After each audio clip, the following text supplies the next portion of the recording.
Bonjour mes chers élèves de la troisième année collégiale. Dans cette nouvelle séance qu'on va consacrer surtout aux exercices extraits des examens régionaux. On commence donc par premier type d'exercice, sont donc des exercices en relation avec la restitution des connaissances. Ici on vous demande de relier par une flèche entre les termes du groupe 1 et leurs caractéristiques du groupe 2. Les macrophages, on cherche donc ont un rôle dans l'immunité naturelle, produisent des anticorps mûrus au niveau des thymus, donc ils ont un rôle dans l'immunité naturelle. Et lymphocyte T, elle mûrit au niveau du thymus, c'est-à-dire qu'ils ne produisent pas d'anticorps, ils ne mûrissent pas au niveau du foie. Les lymphocytes B, ils ont donc cette capacité de produire des anticorps.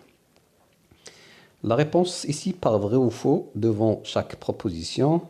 Les lymphocytes T4, cellules immunitaires qui produisent des anticorps, non, parce que ce sont les lymphocytes B qui se transforment en plasmocytes pour produire des anticorps B. Cellules immunitaires qui interviennent dans la phagocytose, non, ce sont donc les polynucléaires, par exemple les macrophages qui interviennent dans la phagocytose. Cellules qui interviennent dans l'immunité spécifique, oui, parce que pour les T4, les B, elles interviennent dans l'immunité qui est spécifique. Cellules qui stimulent les lymphocytes B, oui, il y a une stimulation parce qu'il y a une coopération entre T4 qui stimule les lymphocytes B pour se multiplier, se différencier en plasmocytes pour produire des anticorps B, c'est-à-dire la coopération immunitaire. La réponse immunitaire inflammatoire, c'est une réponse immunitaire spécifique, non. Il est non spécifique, naturel. Réponse immunitaire immédiate et non spécifique, oui, elle est immédiate. Il est aussi non spécifique. Une réponse immunitaire impliquant les leucocytes, oui, implique les leucocytes. Une réponse immunitaire impliquant les lymphocytes, non. Les lymphocytes interviennent plutôt dans l'immunité cellulaire et l'immunité humorale. On passe donc la troisième question, remplir le tableau suivant le numéro, l'image convenable. On vous donne trois images, 1, 2, 3. Ici la paramécie, bacille de la typhoïde, et puis le bacille lactique ici. On vous donne un tableau, vous allez mettre le numéro de l'image qui correspond au genre du micro-organisme. Virus, il n'y a pas donc d'image qui correspond à les virus. Bactéries, vous avez deux, bacille typhique de la typhoïde et le bacille lactique du lait. Les protozoaires, donc ici vous allez mettre 1 et 2. Les protozoaires, oui, il y a l'exemple de la paramécie, c'est-à-dire l'image 1. Pour les champignons microscopiques, il n'y en a pas. Donc pour les réponses sont ici. Vous remarquez que, donc j'ai dit pour les macrophages en rôle dans l'immunité naturelle, les lymphocytes T mûrissent dans le thymus, lymphocyte B produit des anticorps. Lymphocyte T4, vous voyez donc la réponse qu'on a déjà fait. Pour remplir, vous voyez que pas d'image pour les virus, les bactéries 2 et 3, les protozoaires 1, pas d'image pour les champignons. On passe à notre exercice. Ici, ce sont des exercices de raisonnement scientifique. Donc là, je dois lire le texte. Faites attention, ce genre d'exercice, on doit d'abord lire le texte. Et il faut faire attention si au niveau du texte, vous aurez l'objectif de l'expérience. Donc, un groupe de souris ont été injectés par les globules rouges du sang de mouton en deux phases séparées, d'une période de 30 jours. Donc, je dois souligner l'information nécessaire à partir du texte. Donc, l'information, c'est quoi? On injecte des globules rouges de mouton à un groupe de souris. La deuxième information, la période d'injection. Donc, les injections sont séparées par une période de 30 jours. Et nous avons des résultats que vous voyez ici. Deux graphiques. Il y a donc les jours dans l'axe des X, des abscisses. L'axe des ordonnées, vous avez le nombre de lymphocytes qui produisent des anticorps, c'est-à-dire les plasmocytes. Figure A correspond à l'injection, la première injection. Figure B correspond à la deuxième injection. La première question, que représentent les globules rouges du mouton pour le corps des souris? Déjà, on a parlé de ça dans le cours. Ils représentent des antigènes, c'est-à-dire du non-soi. Décrit l'évolution du nombre de lymphocytes. Donc ici, décrire, c'est-à-dire on va essayer d'analyser la figure A. Vous allez remarquer qu'on peut diviser cette figure en trois phases. La phase de stabilité, elle est nulle, c'est-à-dire pas d'apparition de lymphocytes. Deuxième phase, il y a une augmentation progressive. Et puis, la troisième phase, il y a une diminution. Mais je dois ajouter les valeurs. Donc, je vais dire que dès l'injection jusqu'au deuxième jour, il y a donc absence de lymphocytes. Du deuxième jour au sixième jour, il y a une augmentation progressive jusqu'à un maximum de 100 lymphocytes. Puis, il y a une diminution pour revenir à l'état 0. Expliquer l'évolution du nombre de lymphocytes producteurs d'anticorps après la première injection. Donc, on explique pourquoi on doit attendre 2 jours, c'est-à-dire cette période, c'est la période de reconnaissance de l'acquisition de l'immunité, c'est-à-dire la reconnaissance de l'antigène par les lymphocytes. Et puis, il y a une augmentation de ces, c'est-à-dire il y a une multiplication des lymphocytes après la reconnaissance. Quatrièmement, comparer les résultats obtenus dans les deux figures. Donc, je dois comparer. Vous allez remarquer que dans la figure 2, vous voyez que dès l'injection, il y a l'augmentation jusqu'à un maximum de 900 presque, 900 lymphocytes producteurs d'anticorps, mais ici vous avez uniquement 100. Si je compare le temps de réponse, vous voyez ici qu'il y a un temps de latence de 2 jours. Ici, le même jour d'injection, il y a une augmentation. Pour l'explication, pourquoi expliquer l'évolution des lymphocytes producteurs d'anticorps après la deuxième injection. Donc pourquoi pendant cette deuxième injection, il y a une réponse rapide, c'est-à-dire on ne doit pas attendre, et puis il y a un grand nombre de lymphocytes. Et s'il s'agit donc de, tant qu'on injecte l'antigène, il y a une sensibilisation d'un maximum possible de lymphocytes mémoire. C'est pour ça que la réponse, elle est rapide et puis elle est efficace par un très grand nombre de lymphocytes. Donc vous aurez la réponse. Dans le texte, je dois toujours souligner l'information nécessaire. Vous voyez ici globule rouge du sang du mouton injecté dans le corps de la souris. Deuxième information nécessaire qui est utile, c'est séparé d'une période de 30 jours. Pour les réponses, j'ai dit que les globules rouges du mouton sont considérés des antigènes, donc les réponses doivent être brèves et précises. Le nombre, pour la réponse à la deuxième question, décrire l'évolution, le nombre des lymphocytes reste nul dès l'injection. Vous voyez, il est nul dès l'injection jusqu'au deuxième jour. Donc, je dois ajouter les valeurs, puis augmente progressivement. Vous voyez donc l'augmentation progressive à ce niveau pour atteindre son maximum 100. Donc, je dois déterminer la valeur maximale que peut atteindre le nombre des lymphocytes. Au sixième jour, vous voyez, ensuite il y a une diminution pour atteindre 0 au huitième jour. Donc ici, vous voyez la description, je dois déterminer les phases et puis je décris phase par phase. Je dois ajouter les valeurs. Expliquer l'évolution du nombre de lymphocytes producteurs d'anticorps après la première injection. J'ai déjà dit que le système immunitaire il prend son temps pour la reconnaissance de l'antigène qu'il n'a jamais rencontré d'avance. Mais ici, vous voyez que la réponse elle est immédiate dès l'introduction de l'antigène. Quatrièmement, comparer les résultats obtenus dans les deux figures. J'ai dit pour comparer, dans la figure A, la réponse immunitaire elle est rapide, vous voyez. avec un grand nombre de lymphocytes producteurs d'anticorps par rapport à la figure A. Expliquer l'évolution des lymphocytes, j'ai déjà dit que tant qu'on refait l'injection, c'est-à-dire les rappels de même antigène, on sensibilise le maximum de lymphocytes mémoire dont donc la réponse immunitaire soit efficace. On parle donc, et sera aussi rapide, on parle de la mémoire immunitaire.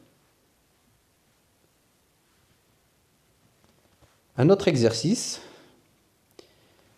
le système immunitaire a la capacité de distinguer, donc on doit lire le texte, on doit chercher, parce que la plupart des textes sont des textes informatifs qui nous donnent des informations, et aussi on doit chercher l'objectif des expériences à partir du texte.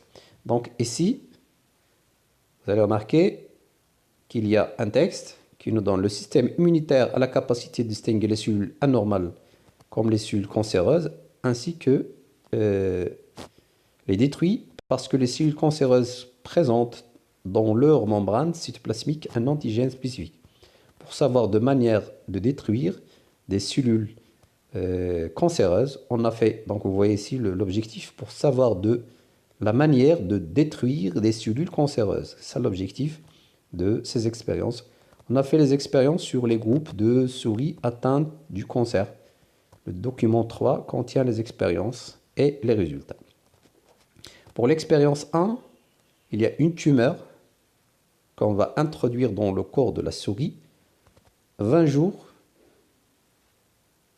Donc après, vous voyez que là, il y a une destruction de la tumeur par le corps de la souris et la souris reste vivante. Donc on doit comprendre ces expériences. Expérience 2, une tumeur, 20 jours. On injecte ici A. Donc je dois savoir A c'est quoi? Ce sont des anticorps spécifiques qui inhibent le fonctionnement de TC, c'est-à-dire des lymphocytes cytotoxiques. Vous voyez que le résultat c'est la tumeur évolue et puis la mort de la souris. Expérience 3, on introduit la tumeur, 20 jours on injecte une autre substance B, sont donc des anticorps spécifiques qui inhibent, c'est-à-dire qui bloquent le fonctionnement de T4. Un certain temps, évolution de la tumeur et puis la mort de la souris. Donc bien, on a compris maintenant, on passe à la réponse. Donc il faut avoir assez de temps pour comprendre, parce que les réponses, dans la plupart des cas, elles sont issues uniquement de l'exploitation des documents. Donc ici, vous avez dans le texte, je souligne ce qui est intéressant et puis je souligne l'objectif. C'est pour savoir la manière de détruire les cellules cancéreuses. C'est l'objectif donc des expériences. Ici, on demande, il représente la tumeur, les cellules cancéreuses, donc il représente un antigène. Parfois, les cellules cancéreuses, même s'ils sont dans le corps, ils sont considérés comme des antigènes. Remplissez le tableau suivant en se basant sur le document 3. L'expérience, cherche les résultats. Vous voyez donc pour les résultats, c'est simple, on répond à partir, c'est pour ça que j'ai pris uniquement ces résultats, je les collé ici. Pourquoi? Parce que les réponses, on n'a pas besoin de chercher des phrases. On doit répondre uniquement par les phrases qu'on a dans nos documents. C'est simple. Donc vous allez remarquer que l'expérience 1, résultat, c'est destruction de la tumeur, la souris est en vie. Deuxième expérience, le résultat c'est la tumeur évolue, la souris est morte. La même chose pour la troisième expérience. Pour l'explication, c'est-à-dire pourquoi dans la première expérience, la tumeur n'évolue pas et la souris reste en vie. Parce que le système immunitaire a détruit l'antigène, c'est-à-dire les cellules cancéreuses de la tumeur. 2. On va expliquer pourquoi la mort et l'évolution de la tumeur. Vous voyez que dans la deuxième expérience, on a injecté une substance A. Cette substance A, c'est quoi? c'est une substance, ce sont des anticorps spécifiques qui inhibent, c'est-à-dire qui bloquent le fonctionnement des TC. Donc ici, on a empêché les TC de travailler. Et on a vu une évolution, c'est-à-dire que les TC, les cellules cytotoxiques, ont un rôle important dans la destruction des cellules cancéreuses. La même chose, ici, on a bloqué le rôle des lymphocytes T4. On a remarqué même résultat, c'est-à-dire aussi les T4 ont un rôle important dans la destruction des cellules cancéreuses. Le rôle, c'est la sensibilisation des TC. Déduire le type de réponse immunitaire.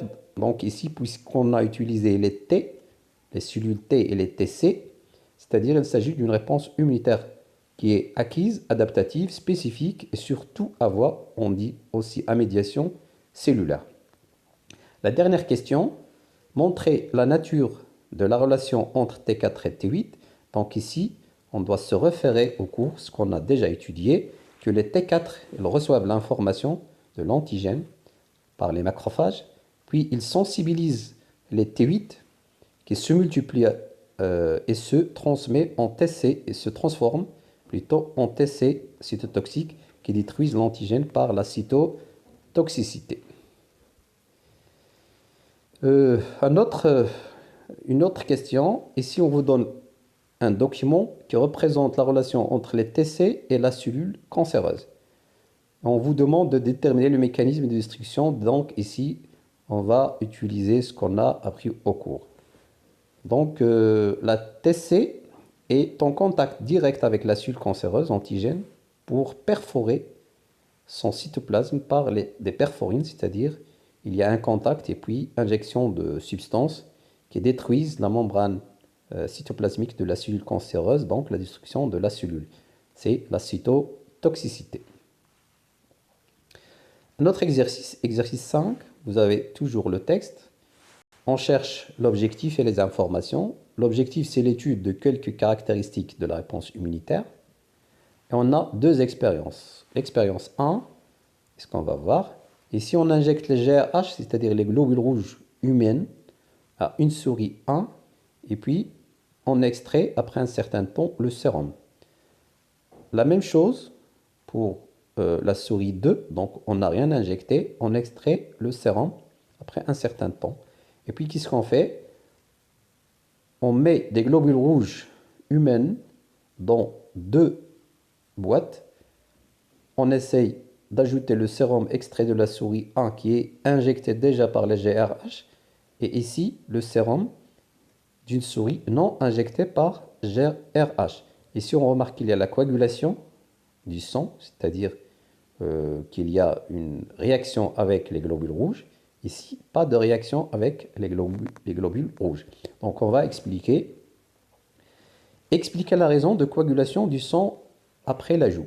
Donc, le sérum de la souris 1, vous la voyez ici, injecté par GRH, il contient des anticorps spécifiques. Lorsqu'on parle du sérum, donc, il faut toujours lier avec peut-être qu'il y a la présence des anticorps spécifiques qui réagissent contre GRH pour les coaguler. Pour la deuxième expérience, ici, souris 2, expliquer l'absence de coagulation du sang après l'ajout. Donc ici, le sérum de la souris 2 ne contient pas des anticorps qui réagissent contre les globules rouges humaines, GRH, pour les coaguler. La troisième question, il s'agit donc de quelle réponse immunitaire vous allez trouver toujours. Alors, on cherche de déterminer la nature de la réponse immunitaire. Donc, puisqu'il y a l'action par des anticorps dans le sérum, il s'agit donc d'une immunité qui est acquise ou adaptative. Elle est spécifique, mais surtout à voie humorale, car il y a l'utilisation des anticorps dans le sérum. Deuxième partie de cet exercice, ici, le bacille des corps. Vous voyez, donc, on vous donne des textes informatifs. Vous aurez la plupart des informations à partir du texte, donc on doit lire bien le texte pour comprendre. Le bacille des corps, de Koch en français, Koch en allemand, parce que c'est en allemand, sont responsables de la maladie du tuberculose. Ces bacilles ont le pouvoir de se multiplier à l'intérieur des cellules. Vous voyez donc La caractéristique de ce type de cellule, de ce type de bacille, il se multiplie à l'intérieur des cellules. Ainsi, elle les détruit pour reconnaître. Vous voyez donc le but, l'objectif de l'expérience, pour reconnaître comment le corps lutte contre ce bacille. On fait l'expérience de document, donc vous voyez l'expérience. Une souris immunisée contre la tuberculose, c'est-à-dire que son corps est activé contre la tuberculose, c'est-à-dire il reconnaît la tuberculose. On prend son sérum, on l'injecte à une souris B, et puis on l'injecte par le BK, c'est-à-dire le bacille du corps qui cause la tuberculose. Il y a la mort de la souris. Deuxième cas, on prend les lymphocytes cette fois-ci, ce n'est pas le sérum, les lymphocytes directement. On les injecte à une souris C, et puis on injecte le BK, la souris reste en vie. Donc on doit expliquer les deux résultats. Comment on obtient une souris immunisée contre la tuberculose? Donc pour immuniser un corps, on doit l'injecter d'avance par l'antigène atténué. C'est le principe de la vaccination. Il doit être donc injecté d'avance par le BCG, c'est le bacille de Calmette-Guérin, c'est-à-dire le BK atténué par donc de la vaccination, ou parfois guéri de tuberculose. Expliquer la raison de la mort de la souris B. C'est là. Le sérum pris de la souris immunisée ne contient pas d'immunité contre la tuberculose. Donc on a utilisé le sérum et il n'a rien fait, c'est-à-dire qu'il ne contient pas d'immunité contre la tuberculose.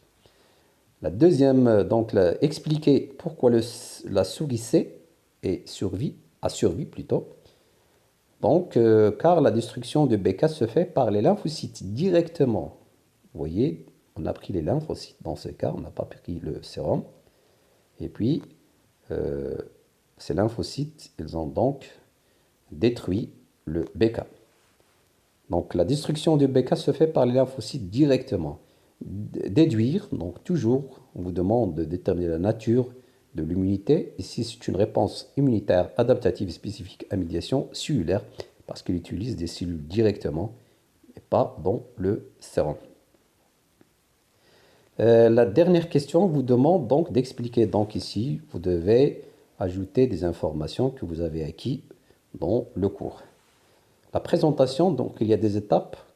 L'entrée de l'antigène, il est présenté par les macrophages au T4, donc il y a une reconnaissance par les T4.